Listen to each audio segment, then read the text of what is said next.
sa pagpapaunlad po ng agrikultura at pangisdaan sa ating lalawigan.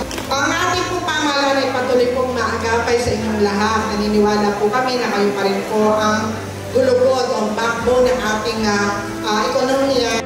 Sa inyong lahat, mga kababayan natin dito, kami po ay nagpapasalamat sa inyong lahat sa inyong kooperasyon sa pamahalaang lalawigan.